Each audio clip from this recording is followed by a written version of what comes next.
Welcome to the Round 11 review here on the Blue Abroad YouTube channel as the Carlton Football Club lose by 28 points to the GWS Giants. 12 goals, 10, 82 to 17 goals, 8, 110. About 36-ish, mid-30s, 1,000 people at Marvel Stadium. And yeah, we watch another dreadful performance by our Blues. And it just keeps piling up. And what most of us feared would happen seems to be happening. I'm reminded of when I did my pre-season preview and I just was talking about this darkness that I felt about the year ahead. I'm starting to feel that come to fruition, even though I didn't want it to happen. And we're left at 4-7 at the bye. 4-7 at the bye. Thank goodness the week off has come. The week was billed as an opportunity to respond after a disappointing away trip to the Swans. I had a bit of confidence going into the week because it was at Marvel, and we've had some pretty good performances against the Giants at Marvel, coupled with the fact that the Giants were missing the players in their team that really light up a game on the speed front. I'm talking Brent Daniels and Finn Callaghan in particular, and you can maybe add Josh Kelly in there. They're the ones that really hurt. Cornelio's not at his absolute best anymore, and Jake Stringer is not a great performer, not a great footballer. He could be flashy, but those three, Callaghan, Daniels, and Kelly, they're the three of note. They weren't missing that many players. Those are the three that generally hurt us. So I thought that was an opportunity. You know, their speed in the engine room gets taken away, so to speak. And I thought we could really capitalise in that midfield battle. DeConing coming back with the week off. There were a few elements to this. So I watched Adam Kingsley's pre-game press conference. I'm going to play this video. And this part of it just grabbed me. So I'm going to play it. Here it is. Putting it on them to do that, or did they sort of come to you? No, Toby and his team came to me and just said, we'll control this one, we'll take responsibility and we'll get it done. Did you have to add anything, or did they cover it all pretty well? No, they got their finger on the pulse. You know, they know what's going on. They're aware of how we want to play, and when it doesn't quite look like that, where we fall short a little bit. So they addressed it. Now it's all one thing reviewing it. It's more difficult, you know, applying those lessons, and particularly against an opposition on their home deck. So we'll keep chipping away and continual improvement, and hoping we'll get there sooner rather than later. Obviously, So pause this video, and when you pause the video, have a think about what comes to mind when you think of that, and then I'll tell you what came to my mind, right? So as soon as he said it, I thought, wow, I believe him. So much conviction. He was just so sure. Like, yep, no, the boys knew what to do. Leaders came to me and said, no, we'll handle it. And I was really fascinated how the week would play out and how the game would play out in relation to that comment, because we've had situations early this season where the players seemingly took control of the review and they led it, and they, players only meeting, and, they questioned the mental toughness and they had hard conversations and yada, yada, yada. And it grabbed me. And now that the game's over and I've seen what I've seen, it hurts even more, because you're just like, well, now our leadership group comes under serious question. Like, what are they doing? Are they just saying the right things to each other? So that's a disappointing part there. That's a bit of a black hole for me right there. Then, pretty excited by the ins. DeConing back in the side. We got to see the debut of O'Farrell. We knew Jack Silvani wouldn't play. We were hurt by a couple of outs.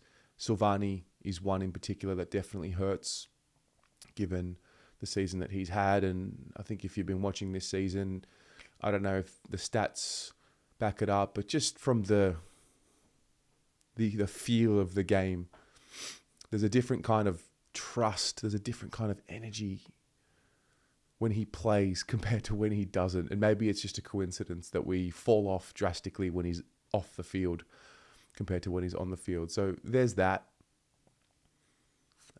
The Elijah Hollands story, has another development. He needs to be withdrawn for personal reasons. And I do wonder, what does that do for the morale of the group? What does it do for the psyche of the group? Because it's a weight.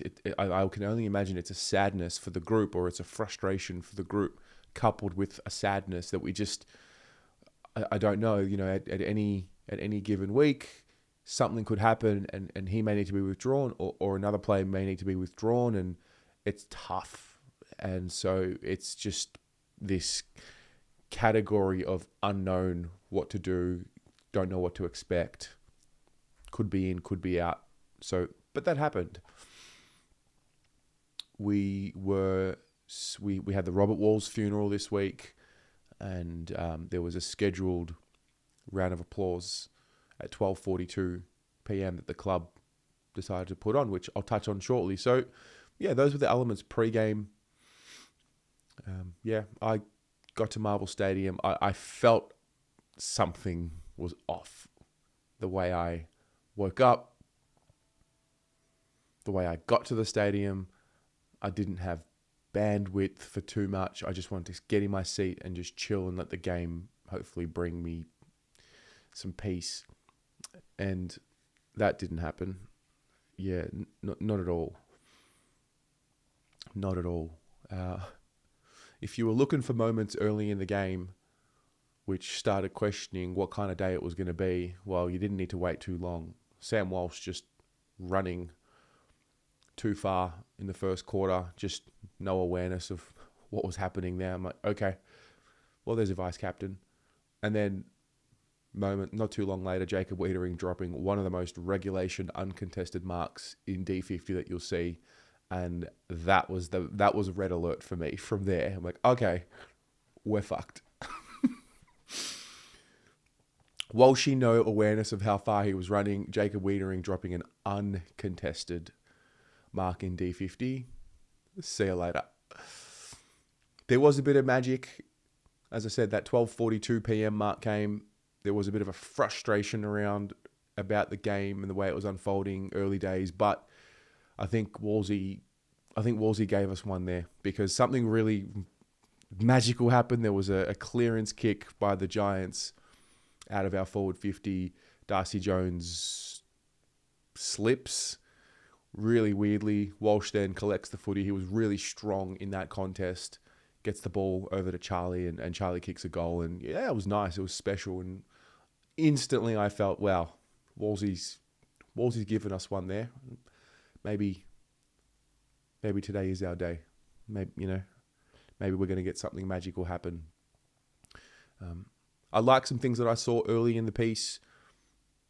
I liked, the Lewis Young to the forward line situation. I actually took some footage, which I'll play here, and he was just doing whatever it took to play the team role and make sure that Curnow and Taylor weren't matched up, just to disrupt the flow, and a really selfless role and doing what he needed to do for the team. And so getting physical, and it was they were at it all day. He was doing this all day, all first half, until he got moved back to defence. High scoring first quarter, but the way that we conceded wasn't looking great. I had a pretty, I don't know if I was deflated. I'm not angry anymore. Like I am angry at certain aspects of all of this, but I don't sit there and get mad during games like I used to. Like I just don't. I just absorb it now, and yeah, defenders getting caught ball watching was happening all day. It was happening with our great players. I thought we saw some good things with Cripps in the forward line. I thought he was creating a headache for the Giants, and they didn't know how to counteract it. So I thought there were positive signs there. Can I say there was a deathly silence at the game yesterday? It was weird. And I've noticed in this realm, just like the frustration. It's knocking people down day by day, week by week. People are starting to just go into that protection zone as supporters. I haven't seen it like this. Usually there's uproar, a bit more anger, a bit more fire. It's just getting to that point where someone made a comment yesterday that the club has just knocked the supporters down. Like it's like the air in our lungs to constantly beat the drums about what's happening with this club, and the passion is just being beaten to a pulp. And I smelt it in the air yesterday. I felt it and I saw it on people's faces. There's a despondence about the energy in the atmosphere. And I saw it yesterday. Yeah, there were periods of dead silence. You could hear the players on the ground. It was weird.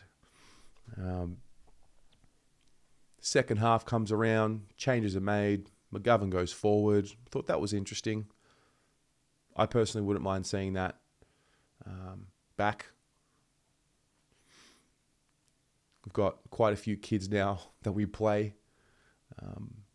So I wouldn't mind seeing him in that forward line. Because, Lewis Young, bless his soul, plays a role for the team. He played a defensive role as a forward, but wasn't really a threat as a forward. And I thought McGovern might be able to play as a defensive forward potentially, but also be a threat. But then you're seeing moments from your senior guys, and I want to pinpoint the key moments that, for me, it's just unacceptable, really. But at the end of the day, unacceptable, what does that even mean? They're not getting dropped. So we're just going to keep watching it happen until they decide they want to figure it out and be better. Sam Walsh dump kicking in defensive 50 straight to Callan Ward. If you're going to dump kick, it cannot land inside your defensive 50. That's a basic principle. And so Walsh is doing it.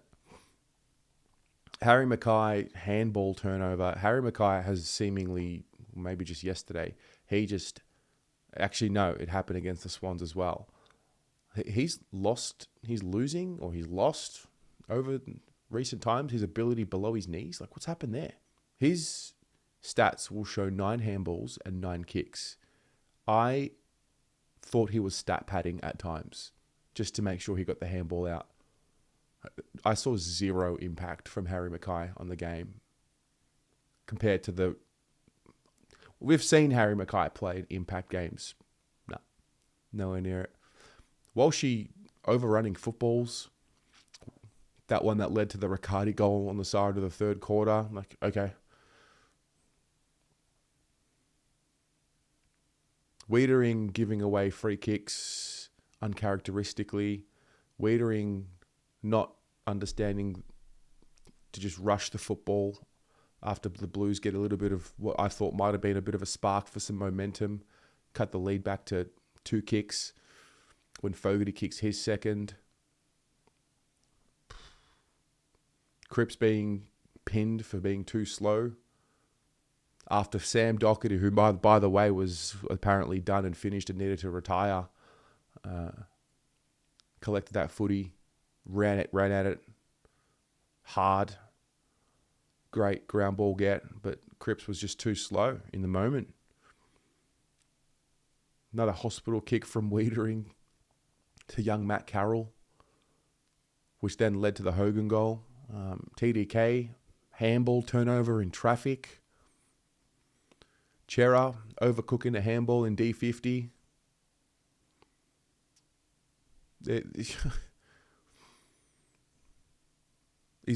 Is that because the system is no good that they're being coached to play? Really? Those moments in particular? those moments where there's an inability under pressure to execute the fundamentals, is that really because what the coach is telling them to do is the wrong thing? Okay. Okay. Dropping uncontested marks, overrunning the footy, like, okay, all right, I'll let's run with that this week. I don't know.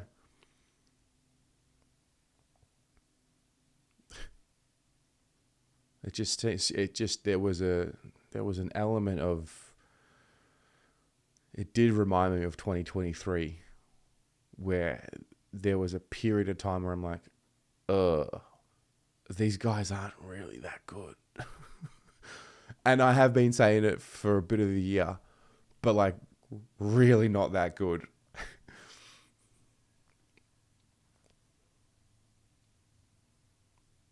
Yeah, it's such a shame. And I think yesterday was one of those games in my mind, and I've said it over the last few weeks. Like, I mean, I've been talking around, like, it's on the senior guys. And the reason why I say that is because we're playing more kids than what we usually see. And I thought the kids were okay. I mean, Cooper Lord continues to show what he's made of. Ollie Hollands, I think he's still a kid. He's got a bit of experience now, but he's sort of at the end of the tail end of when you call him a kid. I think he shows what he needs to show. I thought young Harry O'Farrell held it down for his moments. I thought he was okay, you know. Young Matt Carroll, there was a struggle there, definitely. He had a few moments as well where, you know, a bit of bravery and a bit of dash. He's got a little bit there, but ultimately just isn't really giving us so much. But obviously you understand, you know, Binzi was the sub. You know, I mean, there's plenty of kids out there. So it's really incumbent on the leaders to make sure they step up in this period of time before we get a few more senior guys back and available, you know, the Cottrells, the Williams, the Fantasias maybe.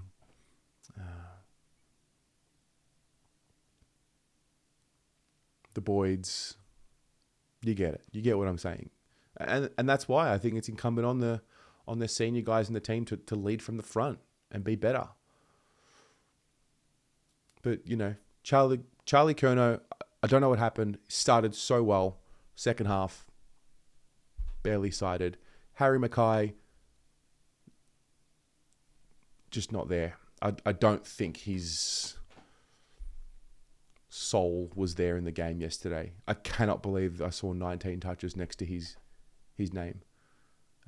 He was not in the game in a way that I've seen him be able to be in games.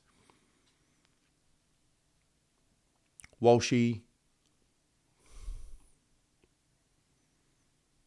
has lost some aura.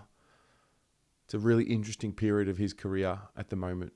It's one of the first few times I've really seen him where there's question marks now about what's happening with him. He's had such a great ride. He's been such a great performer from day one. But yeah, at the moment, I don't know what's happening with Sam Walsh. He's losing. You know, yeah, okay, he's back, he's fucked, and like he's injured. It's like, okay. So when we're paying him fucking $1.2 million a year for 5 years next year, I look forward to that conversation. I really do. Tom, are you here? Are you not? Are you staying? Are you going? He looks like he's confused. He looks like he's not sure about what he's doing. He's either genuinely unsure about if he's staying or going, or he's sure that he's not staying. Because I don't know what happened there yesterday. Wiedering, it's been great for such a long time. He rarely plays bad games, but that was a bad game. Hewitt rarely plays bad games. That was a bad game. Cripps always finds a way to find that minimum standard, but had critical errors in moments. And you're like, mate, what are you doing, skipper? Help. McGovern went back forward. Enough said. Sard runs sideways. The one time he runs in a straight line towards the goal, something happens. Yeah, This is, yeah. But it's all right, though, because they're selling $10 tickets. $10 tickets. They're selling $10 tickets.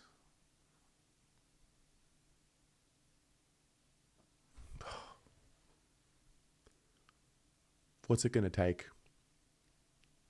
Like, what is it truly going to take for this team to just be better? Like, I can understand we're not winning the flag. I get it. I understand. I get it. I understood it from very early in the season. Like, what I saw danger signs on the 8th of January of 2025 about what this season would be. But at some point, I'm not even talking about trying to find something for this season. I'm trying to talk about looking for something for the future of this team, this club. Like, where is it all going? What's happening? There was a hole that they put themselves in after a month, which was drastically bad. Then they seemed to dig their way out of it and find some confidence. I thought, okay, they're not giving up yet. And then what we saw in round 11 was just reminiscent of what we saw in the first month of the season. Just, yeah. Like, they had the honest conversations with themselves in the first month of the season. Remember? Week after week after week after week, we're going to have serious conversations. Yeah, we'll look at it. Yeah, we'll get to work. The leadership group took this upon themselves, and the feedback and all that. So they had the honest conversations, and then they've gone back on their word of what they promised they were going to do moving forward, or what's happening? Like Vossi in the presser, I watch a man who seems to talk with a real composure about what's happening, and he basically just kept describing what didn't happen in the game. Yeah, we didn't do this. Yeah, they did this better, but very little about what the solution was. And I don't know if that's a Vossi thing, deflecting, or if it's a journalist questions thing. But then I hear who's asking the questions, and they don't want to rock the boat too much because they might lose privileges for interviews later. Like, that's how the game works. So I understand the game. I get it. And I understand what the club is like as well. When, if you don't, you got to be nice. You got to be nice in their way in order to get, what you want. So I understand the game and how it's played, and you can't be too pushy and critical because there's relationships and everyone's mates. And I get it. I get how the game works. So, but the one thing about it, there's a confidence about him where he knows he's staying. So that's how I read it. Now, either he's confident because this is a man who understands you need to be calm under pressure, but there seems to be a little urgency in his voice. I remember 2023 when he wasn't sure if they were going to sack him mid-season or not. He had it. There was a flatness in the way he was speaking, and but he seems confident that it can turn around and it will turn around. And to be fair, I think that is a good thing, that he's not losing his faith and his confidence in what's happening. I just don't know if he's being sincere or not in that, or if he's just saving face. Yeah. There's just, even in the mainstream media, there's just this, I feel like there's almost this either lack of care anymore about, it's like everyone's sick of talking about Carlton and getting angry at Carlton, and I smell something in the air they'll just be better. I've heard coaches say it. I mean, Sam Mitchell, after we lost to Hawthorn early in the season, said, we know Carlton will be there at the end. So does the industry just believe Carlton will figure it out, and when it's all said and done, they'll get there? I haven't quite figured that one out yet, but yeah, we're in a world of pain, but I'm not so down about it, because you just got to find better things to do. I'm numb, that's for sure. went and got dinner after the game last night because it was so early. Came back, sat on the couch, watched the footy, like watched the Pies game, watched the end of the Freo Port game, and just like lay there, like just numb, just like, ugh, like what is this existence? So, yeah. Shout out to Adrian Gallagher who won the tickets to the game. Got to meet up with him.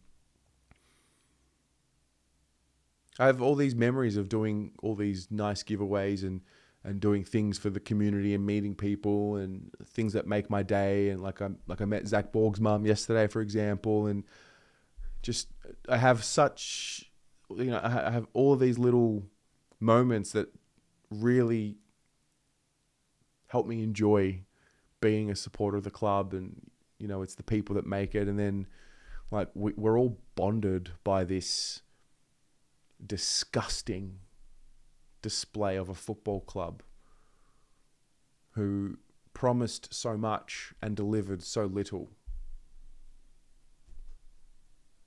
And that's all I got to say. So how are you feeling about round 11 and where are you at as we head into the bye, 4-7? Share with us in the comments below your thoughts, and I look forward to getting in there and discussing it all with you and going from there. Go Blues.